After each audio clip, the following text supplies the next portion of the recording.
In this video, we're going to start talking about what is a front. And so to begin, I want you to think about for yourself. Go ahead and pause the video. Come up with your own definition of what is a front.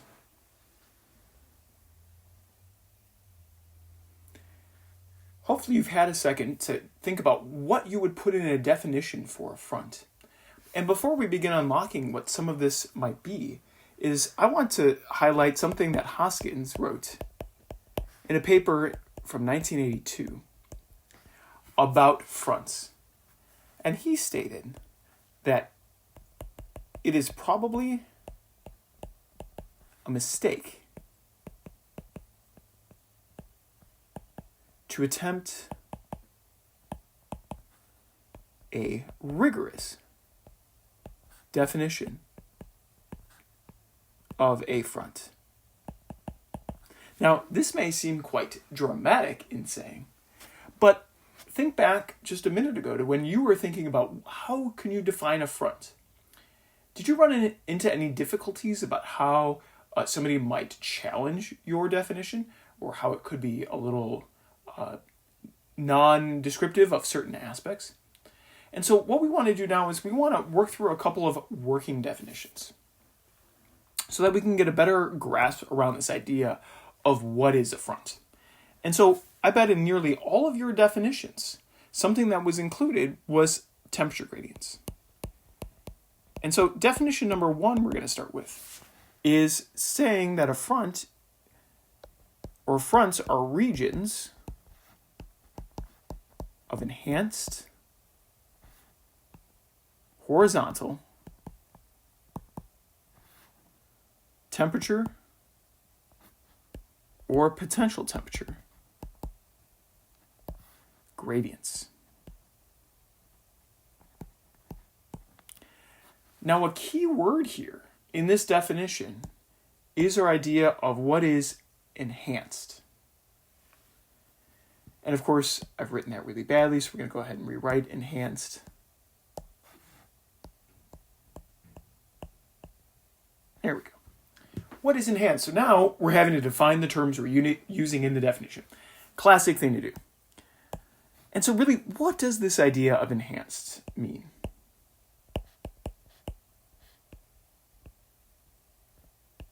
Now, we know that there are generally temperature gradients always around, especially on the synoptic scale. And we're really talking about synoptic scale fronts here.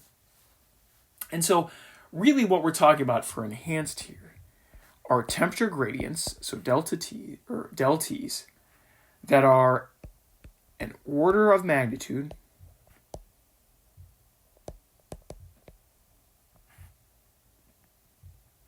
greater than the typical synoptic scale. So even then, we've got this idea of enhanced, but what is an order of magnitude greater temperature gradient than typical synoptic scale? Luckily for us, Sanders in 1999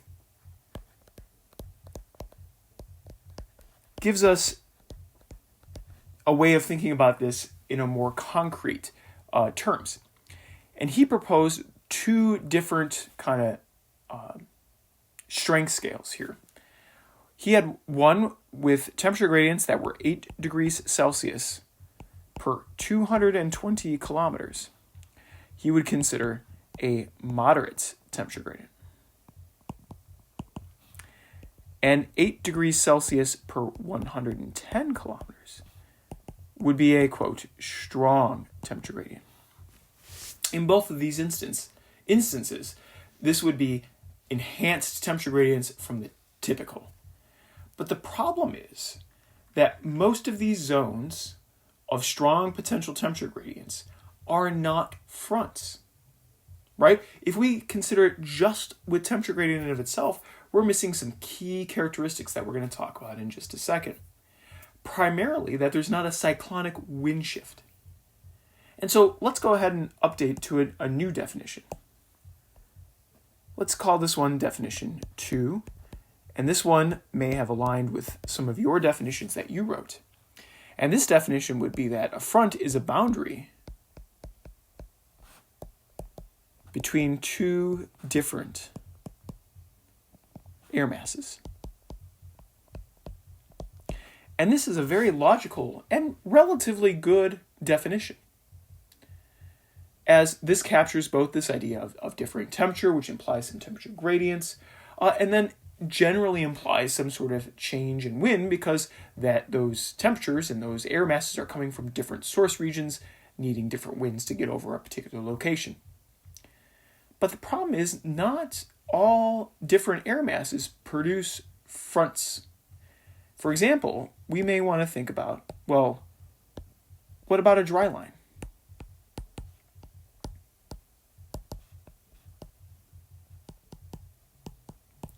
We have the separation of two different air masses.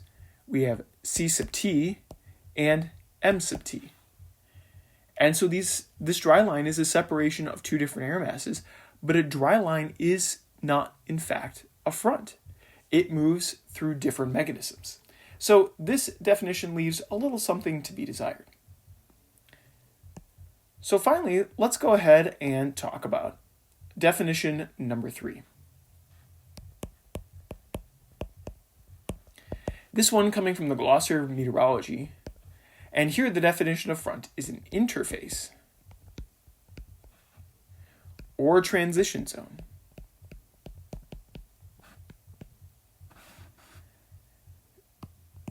between two air masses of different densities. Now, this doesn't completely resolve our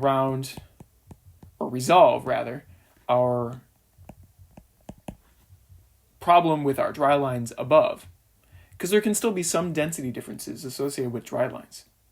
Actually, there will be, because there's a difference in moisture. But here we have a more robust definition that talks about an interface or transition zone between two different air masses of different densities. And so it really highlights all of these great kind of important aspects to synoptic scale fronts. But yet we can still get inconsistencies. So maybe Hoskins was right in the fact that it is probably a mistake to attempt a rigorous definition, and that we just kind of have to rely on the fact that, well, we know a front when we see it. And so some of the things we may want to think about then are, what are some particular frontal properties that can help us define that front when we see it?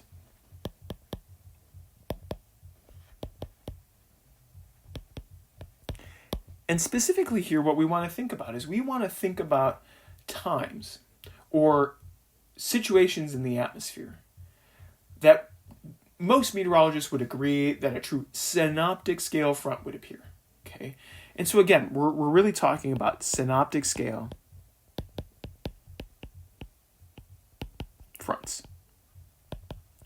And so when we're talking about synoptic scale fronts in more of the Norwegian model of this idea of fronts, to some degree, every definition is going to have some sort of gradient in theta or gradient in temperature. Great. It's part of all of our working definitions. A change in temperature over a distance. But in synoptic meteorology, we have one principle that kind of governs everything. And that's the fact that the atmosphere is in thermal wind balance. And so if the atmosphere is in an approximate thermal wind balance, what must also be associated with these gradients in potential temperatures to make them synoptic scale fronts? We know that the thermal wind is the shear of our geostrophic wind. And we know that then in the atmosphere, in the typical troposphere, that means our winds are going to increase with height. So that means our frontal properties not only include these temperature gradients that are enhanced, but that they're also associated with regions of jet streams due to thermal wind balance. So, True synoptic scale fronts are going to be fronts that have strong or enhanced temperature gradients associated with our jet streams due to thermal wind balance, and thus then producing ageostrophic circulations. These ageostrophic circulations are those secondary circulations that help the atmosphere to restore thermal wind balance. Remember, the atmosphere is always looking to achieve balance. And one of the ways it does that is through creating primary and secondary circulations.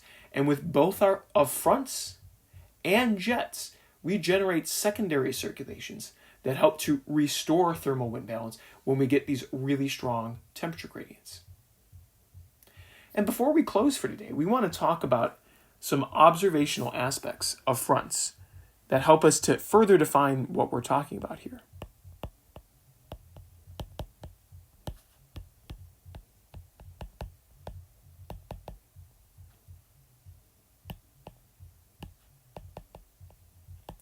And again here, we're largely talking about our synoptic scale fronts. And so the thing we have to keep in mind is we have two different spatial scales. We have one that is a long front and one that is a cross front.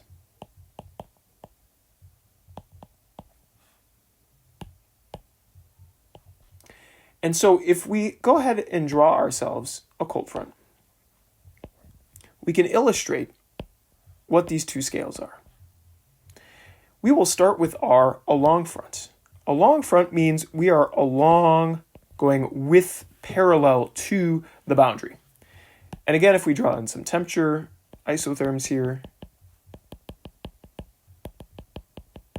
right, this is our along front location. This is our true synoptic scale front. And this along front scale is on the order of 1,000 kilometers, or spanning several states.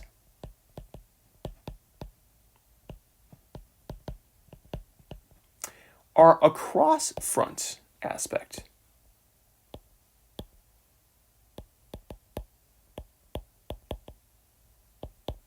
is more of the mesoscale and can be on the order of tens to hundreds of kilometers across. And so this is speaking to the strength of our temperature gradient in this across front aspect. And so that it may or may not be fully synoptic scale in this across front, but it is important to understanding even our along front circulations that are associated with it. And so this is where it can be more of a transition zone, a broader across front scale versus more or less that distinct continuity of a very abrupt change. In addition to these spatial scales, we also want to think about a couple of the other observational aspects of our fronts. And so we know that our fronts are also associated with our strong gradients in potential temperature or temperature, depending on how we look at it. And we might get some moisture contrast as well.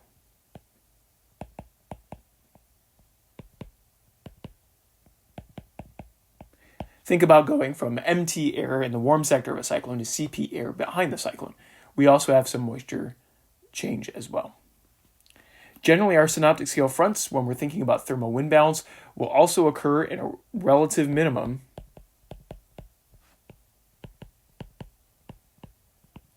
of mean sea level pressure. This idea of a pressure trough. Not every front will actually occur in a pressure trough, but it is one way we can distinguish these larger scale fronts. Additionally, with our cyclones, we also observe that frontal zones are a maximum in cyclonic vorticity. This is because if we draw out a cyclone with our warm front and our cold front, we know we observe different winds depending on where we are in the cyclone, and ultimately we are rotating in a cyclonic rotation, such that when we cross frontal boundaries, true frontal boundaries, or at least shouldn't say true because again we can't come up with a firm definition here, synoptic scale fronts are going to exhibit this change in wind direction, generating cyclonic vorticity along these frontal zones. If we look in the vertical, we know that our frontal zones are areas of large static stability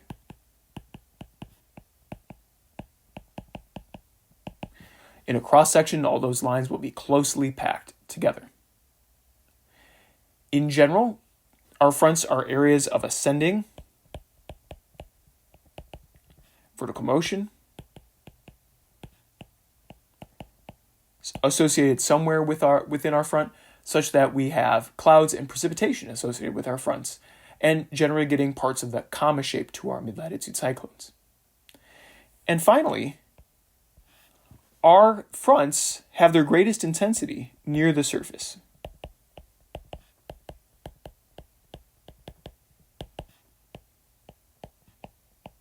Now, it may not be exactly at the surface that they're the strongest, but in general, they'll be stronger near the surface and weaken with height as a result of the fact that we need friction to help maintain this imbalance.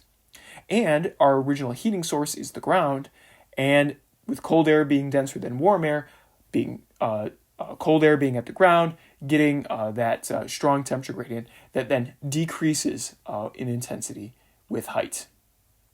These are some of the observational characteristics that we generally agree are true about different fronts, especially synoptic scale frontal zones, as well as some working definitions that we can use to help us identify these ideas of fronts. In a future video, we're going to talk about how can we generate these fronts, frontogenesis.